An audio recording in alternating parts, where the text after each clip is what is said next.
Konstantinopel, benteng terakhir Kekaisaran Bizantium akhirnya takluk. Siapakah tokoh di balik penaklukan bersejarah ini?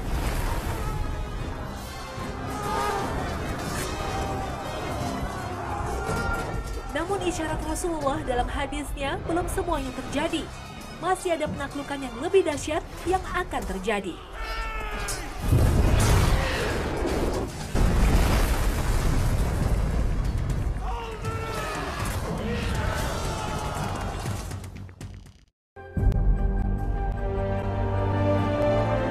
Assalamualaikum warahmatullahi wabarakatuh. Selamat pagi pemirsa Trans 7. Hasanah Ensiklopedia Islam Dunia pagi ini kembali melanjutkan kisah para pejuang Islam menaklukkan Imperium Romawi. Inilah perang dahsyat yang berlangsung berabad-abad. Perang Salib. Crusade atau perang yang dikenal juga dengan The Age of the Darkness atau abad kegelapan telah merenggut jutaan nyawa. Kisah heroik para pejuang dari kubu Islam maupun Kristen telah mengisi lembaran sejarah dunia dalam perebutan kota suci Yerusalem. Masih ingat bagaimana pasukan Islam di bawah komando Khalid bin Walid dan Abu Ubaidah berhasil merebut kota Damaskus dan Yerusalem, serta beberapa wilayah yang sebelumnya dikuasai Kekaisaran Romawi Bizantium. Kaisar Heraklius dan pasukannya terpaksa mundur dan bertahan di benteng Konstantinopel. Inilah pertahanan terakhir Romawi Bizantium. Dan selama berabad-abad, pasukan Islam dari dinasti Umayyah maupun dinasti Abbasiyah belum berhasil menembus benteng kokoh Romawi. Sampai lahirlah seorang anak muda pemberani dari keturunan bangsawan yang alim, yang berhasil membuktikan sabda Rasulullah, kota Konstantinopel akan jatuh dan dikuasai umat Islam.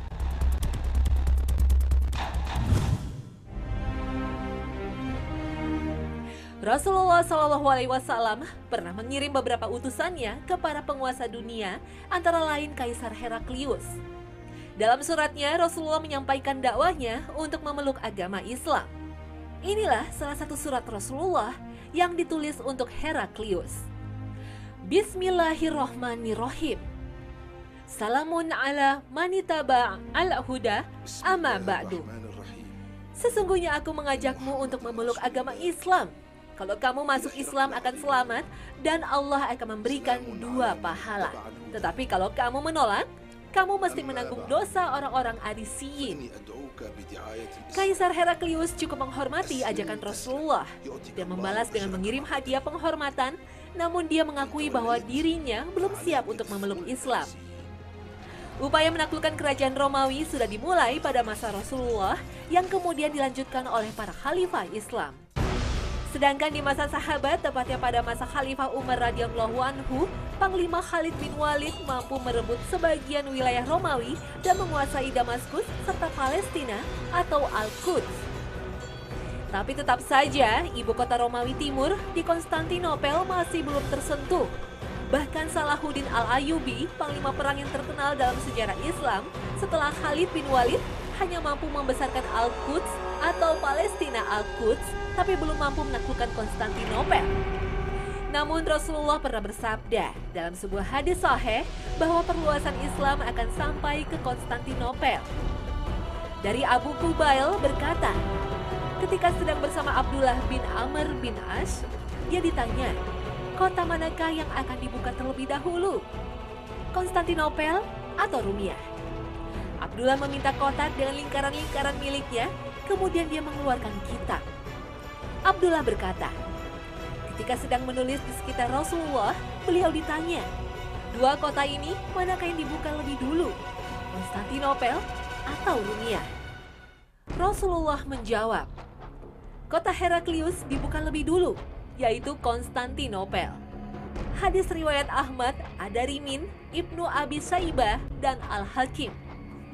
Rasulullah menyebutkan 2 kota yang mesti umat Islam taklukkan atau dikuasai, Konstantinopel dan Rumiah. Konstantinopel sekarang bernama Istanbul, yang berada di negara Turki.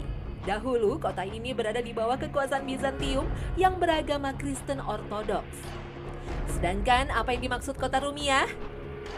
Dalam kitab Mu'jam Al-Buldan dijelaskan bahwa Rumiah yang dimaksud adalah ibu kota Italia hari ini. Para ulama termasuk Syekh Albani pun menukil pendapat ini dalam kitabnya Silsilah Al-Hadis Al-Sahih. Kota Konstantinopel dipandang sebagai salah satu kota paling penting di dunia, didirikan pada tahun 330 Masehi oleh Kaisar Bizantium Konstantin. Kota ini menjadi tempat yang unik dan sekaligus menawan di dunia, sampai ada sebuah ungkapan. Kalau seandainya dunia ini disatukan dalam sebuah kerajaan, maka sudah pasti bahwa Konstantinopel adalah kota yang paling layak sebagai ibu kotanya. Sejak awal Rasulullah sudah mengingatkan dalam sebuah hadis riwayat Ahmad bin Hanbal, Konstantinopel akan jatuh ke tangan Islam. Pemimpin yang menaklukkannya adalah sebaik-baiknya pemimpin, dan pasukan yang berada di bawah komandonya adalah sebaik-baiknya pasukan.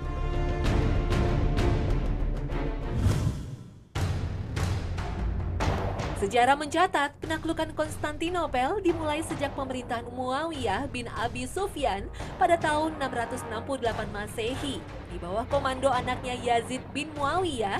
Salah satu sahabat Rasulullah SAW yang ikut berperang adalah Abu Ayyub al-Ash'ari. Walaupun berkali-kali melakukan penyerangan, tetap saja Muawiyah dan pasukannya belum bisa membebaskan atau menaklukkan kota tersebut. Sampai Abu Ayyub al-Ansari gugur sebagai syuhada pada peperangan tersebut. Sebelum wafat, Abu Ayyub pernah berpesan, "Jika saya meninggal, maka makamkan saya di titik terjauh yang bisa dicapai oleh kaum muslimin." Dan para sahabatnya menunaikan keinginan Abu Ayyub tersebut. Mereka melanjutkan peperangan itu sambil membawa jasadnya, dan sahabatnya berhasil menyelinap dan memakamkan beliau persis di sisi tembok benteng Konstantinopel di wilayah Golden Horn.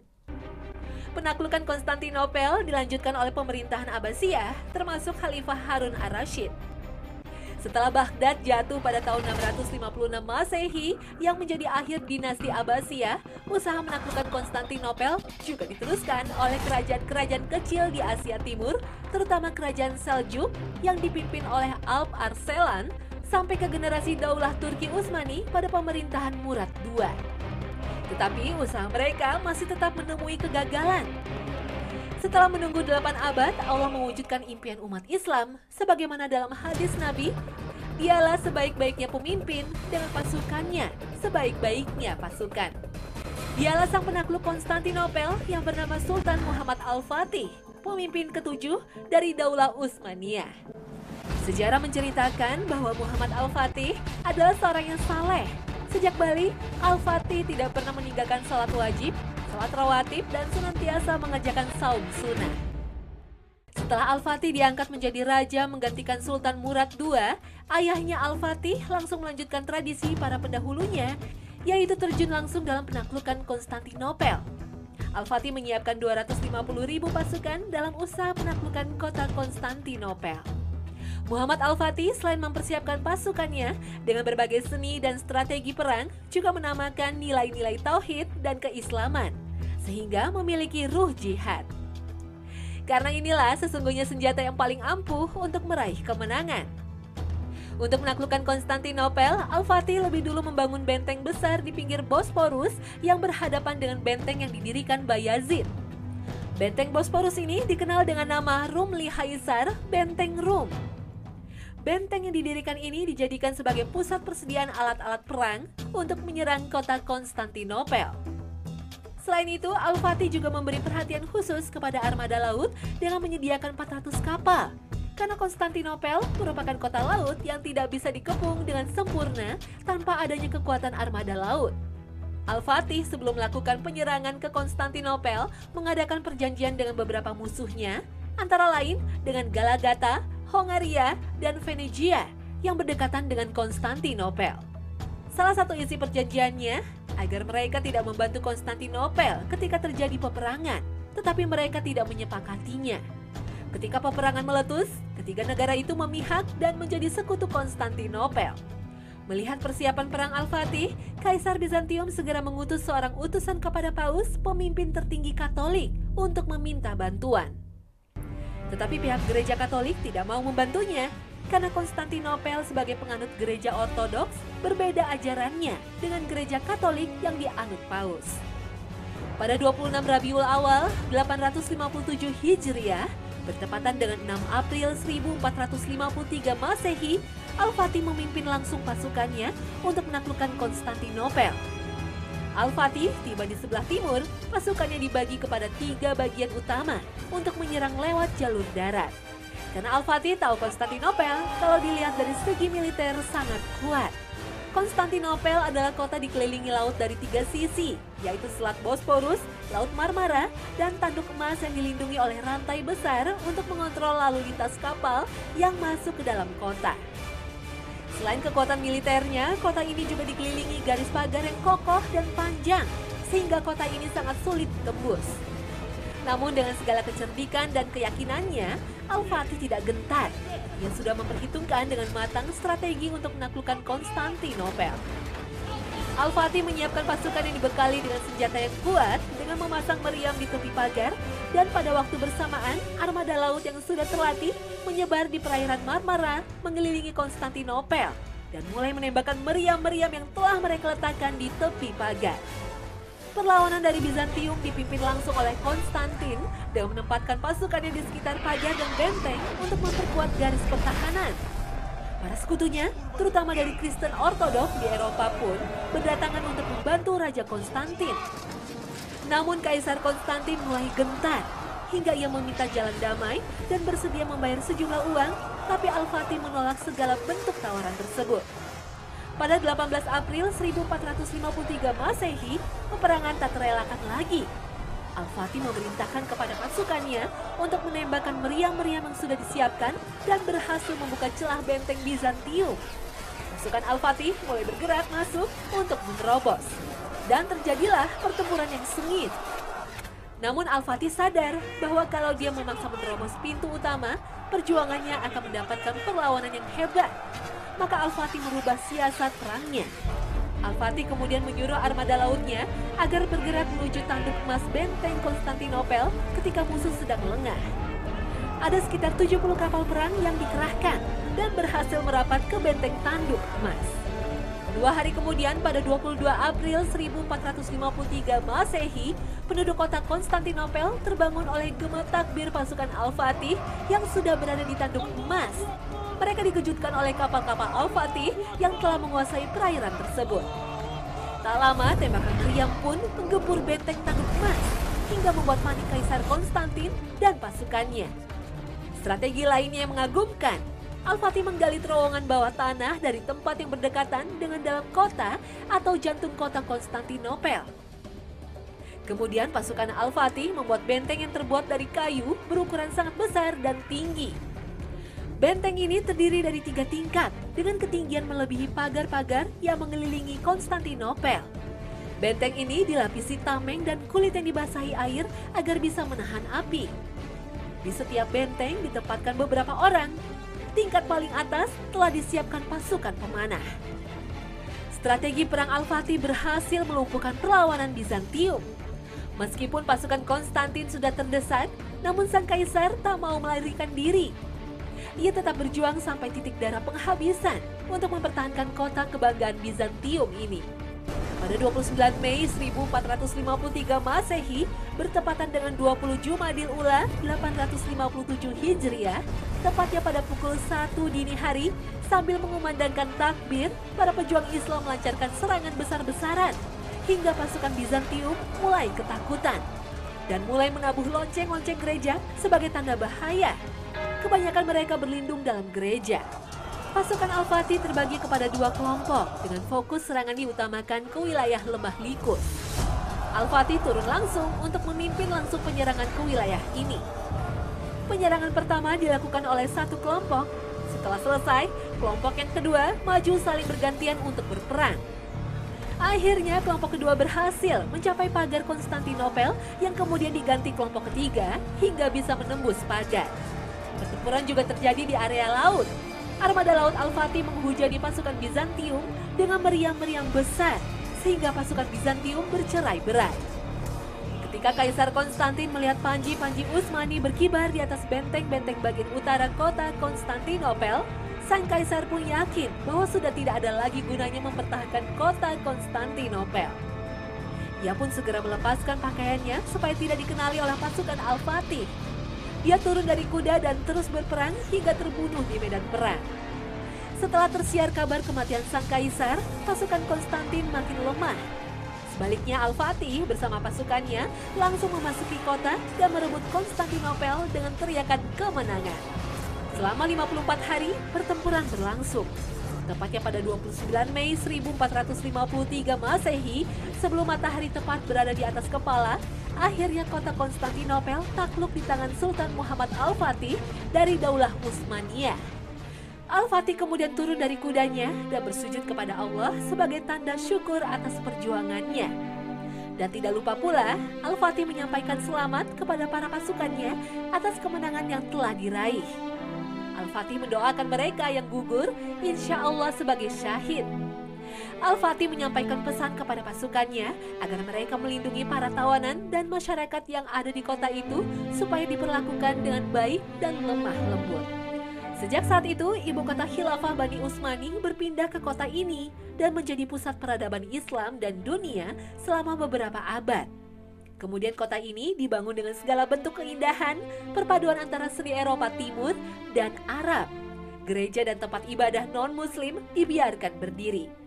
Sementara Khalifah membangun gedung dengan arsitektur yang tidak kalah cantiknya dengan gedung-gedung sebelumnya. Keberhasilannya dalam menaklukkan Konstantinopel, banyak kawan ataupun lawan kagum terhadap kepemimpinannya serta strategi perangnya. Al-Fatih jugalah yang mengganti nama Konstantinopel menjadi Istanbul yang mempunyai arti kota Islam. Tapi kini nama tersebut telah diganti oleh Mustafa Kemal Atatürk menjadi Istanbul seperti yang kita kenal sampai sekarang. Untuk memperingati jasa-jasa Al-Fatih, Kemal Atatürk membangun Masjid Al-Fatih di sebelah makamnya.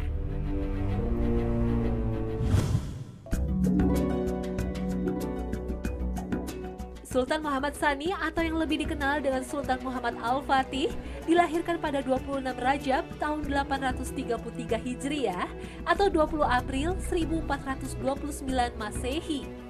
Beliau menghabiskan masa kecilnya di kota Adrena. Ayahnya Sultan Murad II mendidik beliau agar menjadi pemimpin yang kuat dan saleh.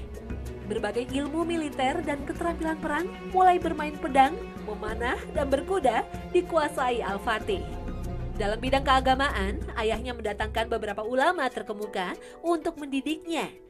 Di antara gurunya adalah Syekh Ahmad bin Ismail Al-Qurani, yang sangat terkenal reputasi keilmuannya hingga dijuluki Abu Hanifah pada zamannya. Al-Fatih juga sangat gemar mempelajari sejarah peradaban Islam hingga ia tumbuh menjadi pemuda yang berwawasan luas dan berakidah kuat. Ia terkenal rajin beribadah dan jarang terlewat untuk sholat berjamaah di masjid. Ia dikenal sebagai penguasa yang sangat dekat dengan rakyatnya dan para ulama hingga ia begitu dihormati dan dicintai rakyatnya.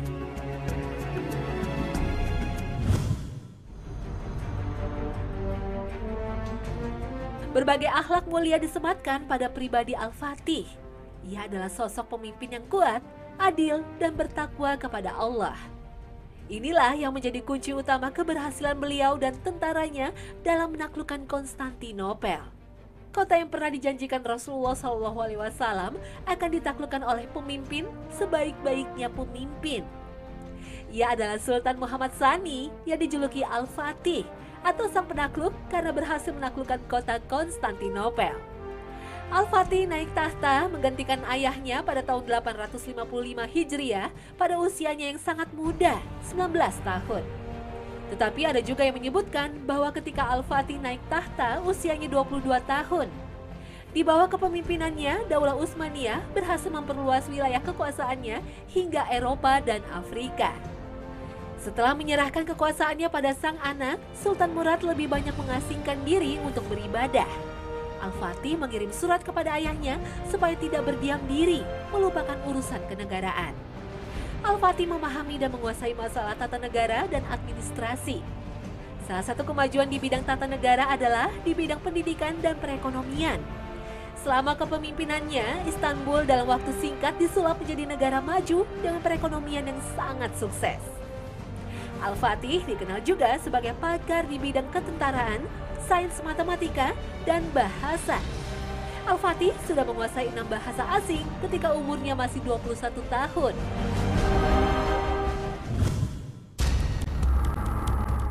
Penaklukan Konstantinopel menjadi ciri-ciri akhir zaman. Setelah umat Islam menguasai kota ini, tersiarlah kabar munculnya Dajjal. Penaklukan Konstantinopel yang dilakukan Muhammad Al-Fatih berlangsung dengan peperangan yang dahsyat. Sementara Rasulullah dalam hadisnya kembali mengisyaratkan penaklukan Konstantinopel tidak melalui jalan peperangan. Siapakah mereka? Sebagian para ulama berpendapat mereka adalah bangsa Romawi yang pada akhir zaman sudah memeluk agama Islam. Apalagi pada saat kota Konstantinopel ditaklukkan oleh Al-Fatih, banyak penduduk kota itu yang semula beragama Kristen Ortodoks berpindah kepada agama Islam. Namun Ibnu Katsir berpendapat lain. Mereka adalah keturunan Al-Ais bin Ishaq. Mereka lain disebut dalam hadis sebagai penakluk kota Konstantinopel jilid kedua. Mereka menyebar di wilayah Khurasan, yaitu di sekitar Afghanistan, Pakistan, Irak, dan Iran. Mereka yang disebut dalam hadis Nabi, pasukan yang membawa bendera hitam, dan menjadi pasukan pembela Imam Mahdi. Rasulullah SAW mengisyaratkan dalam hadis yang diriwayatkan Bukhari Muslim, bahwa kedudukan bangsa Arab akan diganti oleh bangsa lain karena banyak yang berpaling dari ajaran Tauhid. Sebagaimana yang dijelaskan dalam surat Muhammad ayat 38. وَإِن تَتَوَلَّوْا يَسْتَبْدِلْ قَوْمًا غَيْرَكُمْ ثُمَّ لَا يَكُونُوا أَمْثَالَكُمْ. Para sahabat saat itu bertanya kepada Rasulullah, jika kita berpaling, siapakah yang akan menggantikan tempat kita? Nabi meletakkan tangannya yang penuh berkah ke atas bahu Salman Al-Farisi dan bersabda, dia dan kaumnya yang akan menggantikanmu. Demi zat yang jiwa berada dalam genggamannya, jika agama ini bertaburan di Suraya, maka sebagian dari orang Persia akan mencarinya dan memegangnya. Dalam hadis lain Rasulullah bersabda, akan keluar suatu kaum dari arah timur, mereka akan memudahkan kekuasaan bagi Al-Mahdi. Dan dalam hadis lain Rasulullah mengabarkan, dari Khurasan akan keluar beberapa bendera hitam. Tak sesuatu pun bisa menahannya, sampai akhirnya bendera-bendera itu ditegakkan di Baitul Maqdis. Kapan peristiwa besar ini akan terjadi? Wallahu a'lam. Hanya Allah yang Maha Tahu.